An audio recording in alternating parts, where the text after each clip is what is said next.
Do you ever notice that feeling overwhelmed actually makes you less productive? But have you also noticed that it's very easy to get trapped there? I used to hope that the roller coaster of life would just slow down, or that if I just worked longer hours and rushed that much faster, that the feeling of overwhelm would eventually subside. But I now notice that never really happens because the rate of change is just speeding up and rushing faster. It's impossible, right? There's a deeper, more powerful, and longer lasting solution. I've discovered that regularly feeling overwhelmed, it's just a bad habit of mind and actually a cultural trance for which many of us pay a very big price. I would go so far as to say it's like a vampire that siphons people's energy. Did you know that a recent poll of entrepreneurs and people in high-pressure jobs had to-do lists for one day that would realistically take an average of 2 weeks to complete? And many university research studies done have proven that undoable to-do lists actually create inertia and procrastination because it's just too much chaos. You see, the overwhelm mindset can negatively affect not just your productivity, but many other areas of your life, and you might not be realizing it because it triggers the fight or flight brain, meaning your system keeps flooding with stress hormones. Like, our bodies aren't meant to be filled with stress hormones for more than just a few minutes at a time. But some people, they live in that state a lot. And it can have both short and long-term downsides. For example, frantic people tend to make more mistakes. Plus, your health gets affected. People who feel overwhelmed are more likely to catch a cold. Relationships suffer. If you dwell on how overwhelmed you feel, it can make you less fun to be with on a date. Overwhelm actually makes you think less effectively, less creatively. And in the long term, being chronically overwhelmed is actually linked to digestive problems, moodiness, ADHD, problems sleeping, divorce, depression, suicide, cancer, dementia, and financial problems. So why do people keep getting stuck in overwhelm then? Well, the problem is many people are unconsciously programmed that way. I mean, you get affected by those around you, right? It's this collective mindset we get pulled into, especially in Western urban lifestyles. And there's this system flaw in the human mind at this point in history. Although luckily our brains are evolving, that's what neuroscientists are saying. The human mind tends to imprint negative experience far more often than positive experience. So neuroscientists say this is like a primitive brain response. So for example, in the hunter-gatherer days, the primitive brain was always scanning for danger. So if you burn your hand in the fire, your mind will imprint that more deeply so you don't do it again.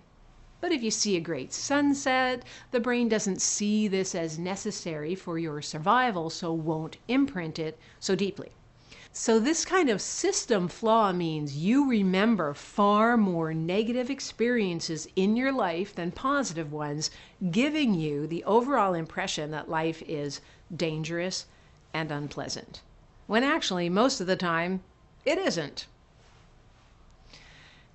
Now, the truth is, people who are calm and centered when they look at their to-do list actually tend to have better health, higher income, they're more productive, they feel more confident, they trust in the future more vitality, think better, and make wiser decisions. So there's this big kind of domino effect in both directions, positive and negative.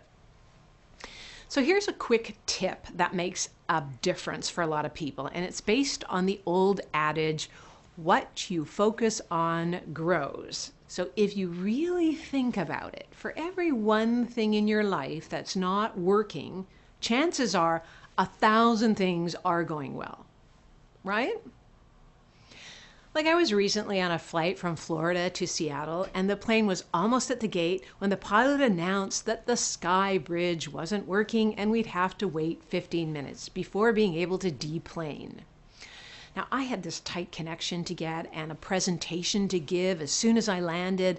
I mean, this was a ripe situation for me to get overwhelmed. I heard people around me complaining.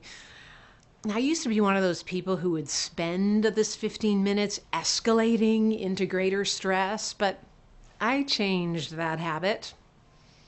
Because don't things like this happen all the time? You're right. Traffic delays, car troubles, your computer freezing, people being late. It's endless.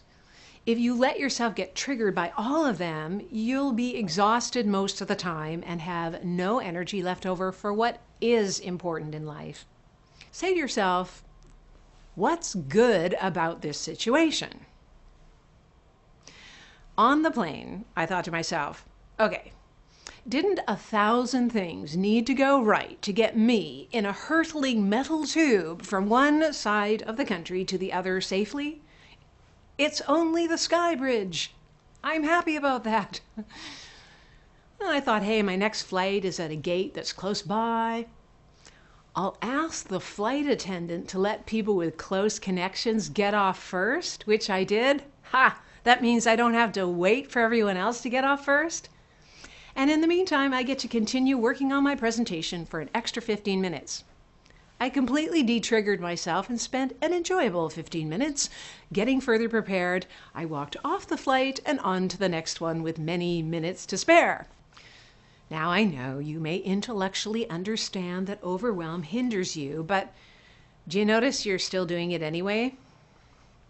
So it's these little games you play with your own mind. They're habits of mind that change your programs, your default behavior, and therefore your reactions over time. Like the truth is, you can stop being overwhelmed anytime, in any moment, without anything in your external world changing. You can have the same amount of to-dos, obligations, deadlines, even frantic people all around you, and you can still find calm and clarity.